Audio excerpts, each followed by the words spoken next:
Senator Bongo, Senator Bato de la Rosa at Pastor Apollo Kibuloy nangunguna pa rin sa bagong Archlight Senatorial Preference Survey. It's time, solid archers. Welcome to Archlight, kung saan asintado ang bawat kaalaman. Numbers don't lie, ika nga, dahil nagsalita na ang mga netizens. Dahil sa pinaka-latest na Archlight Preference Survey, 7th run, ay nangunguna pa rin ang mga pambato ng PDP laban. Ang online poll survey na ito ay isinagawa mula February 22 hanggang February 25, 2025 mula sa 66 senatorial candidates na pinagpilian. At sa almost 2 million followers ng Archlight, naka-generate ito ng more than 435,781 votes ngayon mula sa accumulated survey forms sa lahat ng platforms nito at naka-record ng 5.2 million in total engagements.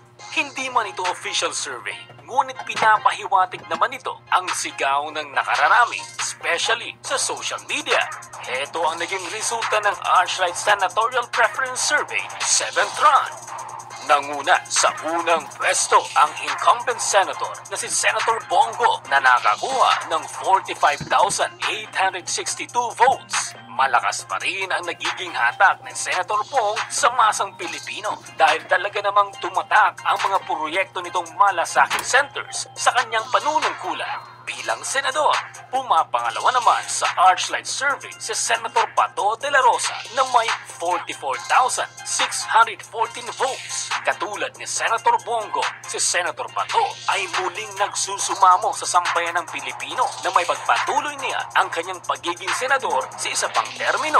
Isa sa pambato ng PDP laban, nais nitong maipagpatuloy ang kanyang laban sa ilegal na droga at seguridad. Nasa pangatlong pwesto naman si Pastor Apollo Kibuloy, isa sa mga pinakamatunog na pangalan at frontrunner ngayong midterm elections na nakakuha ng 44,211 votes. Nakapiit man ngayon dahil naging biktima ng political persecutions, ang matatag na KOJC leader ay hindi natitinag na ipaglaban ang hustisya para sa Diyos at bayan. Dala ang kanyang mga plano at plataforma para sa bansa tulad ng zero corruption, kalinisan at pag-unlad. Siya ang naging simbolo at tagapagtanggol ng mga naaapi, ang kalaban ng mga korap at mapang-abuso, ang kasangga kontra NPA at inspirasyon ng bawat Pilipino. Wala man ito sa mga campaign rallies, ngunit nag-uumapaw naman ang suporta nito hindi lang mula sa mga miyembro ng KOJC, ngunit kahit saan mang sulok ng Pilipinas at sa labas ng bansa. Maging ang kanyang matalik na kaibigan, si former President Rodrigo Duterte at VP Sara Duterte ay lubos ang suporta sa kanyang desisyon na tumakbo sa eleksyon dahil si Pastor Kibuloy umano ang magiging heartbeat ng mga Pilipino sa Senado. Nasa pang-apat na pwesto naman si Congressman Rodante Marcoleta na may 43,415 votes. Ang kanyang paninindigan at pagtayo sa tamang prinsipyo ang naging daan upang makilala siya at karapat-dapat na mailuklok sa Senado. Ayon kay dating Pangulong Duterte, si Marcoleta ay isa sa mga frontrunner ngayong election 2025 at posible mag-number 1 umatras sa pagtakbo bilang senador noong nakaraang eleksyon. Ngunit ngayon, sisiguraduhin itong makapasok sa top 12 lalo pat buo ang suporta ng Iglesia sa kanyang pagtakbo. Panglimang pwesto naman ngayon sa Archlight Survey si Attorney Jimmy Bondo na nakakuha ng 34,518 votes. Ang batikang singer ay ngayon pa lamang sasalang sa politika, ngunit ayon sa kanya, mulat na ito sa mga nangyayari sa lipunan at gagamitin niya ang kanyang napag-aralan bilang abogado upang magsulong ng mga batas na makakatulong sa sambayanang Pilipino.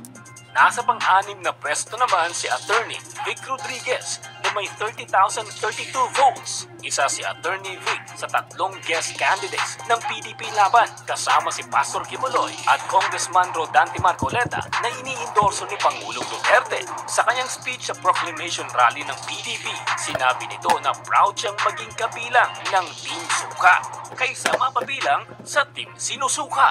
Si Attorney Vic ay dating parte ng gabinete ni President Bongbong Marcos, ngunit hindi nagtagal ay kumalas ito sa administrasyon dahil sa mga di umanong hindi niya masikmurang anomalya sa palasyo.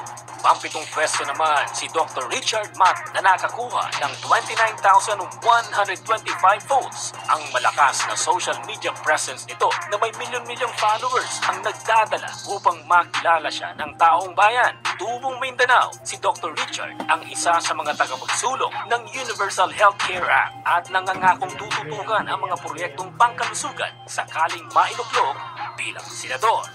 Pangwalong pwesto naman sa Archlight Survey si Attorney Raul Lambino na may 25,644 votes. Isa sa lucky 9 ng PDP laban, si Attorney Lambino ang isa sa mga tagapagsulong ng federalismo na naglalayong magbigay ng mas karapat-dapat na pagunlad sa mga kanayunan.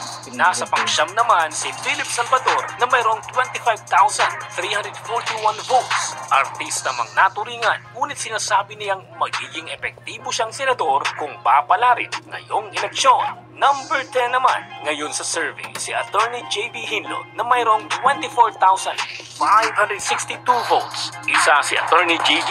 sa 4 na pambatong lawyers ng PDP laban sa Senado, kasama si Attorney Marcoleta, Attorney Lambino at Attorney Bondo.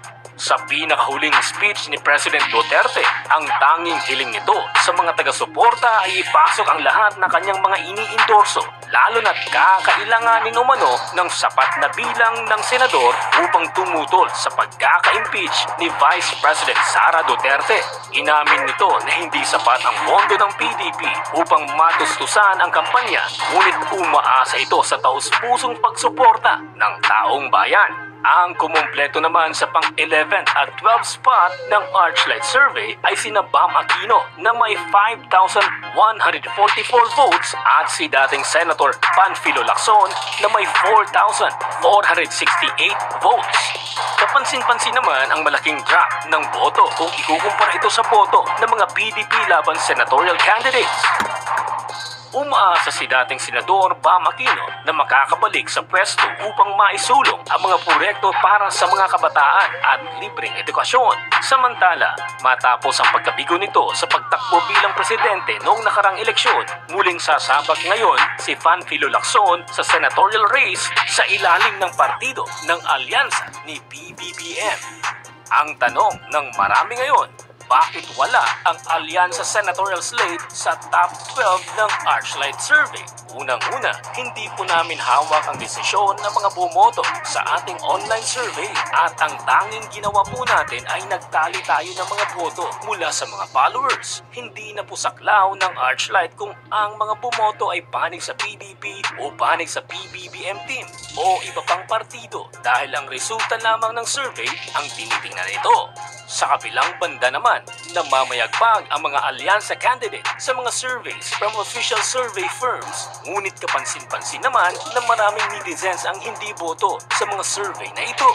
Sa pagpapatuloy, ito ang mga kandidato na nakapasok mula top 13 to top 24 ng Archlight Survey. Top 13, Willie Revillame na may 3,239 votes. Top 14, Kiko Pangilinan na may 2,571 votes. Top 15, Heidi Mendoza na may 2,552 votes. Top 16, Bonifacio Busita na may 2,208 votes. Top 17, Norberto Gonzales na may 2,125 votes. Top 18, Luke Espiritu na may 2,112 votes. Top 19, Ariel Querubin na may 2,011 votes. Top 20, Tito Soto na may 1,821 votes. Top 21, Erwin Tulfo na may 1,277 votes. Top 22, Gringo Honasa na may 1,114 votes. Top 23, Manny Pacquiao na may 993 votes. At ang kumumpleto ng ating top 24, Jaime Marcos na may 961 votes. Sinasabing wala sa survey ang tunay na desisyon ng mga Pilipino dahil magkakaalaman ang lahat sa darating na Mayo. Kaya't paalala na bumili tayo ng mga taong alam nating may magagawa para sa ikabubuti ng sambayanan. Kung meron man kayong sugestion o opinion, mag-iwan lamang na yung komento sa ibaba. Solid Archers, it's time!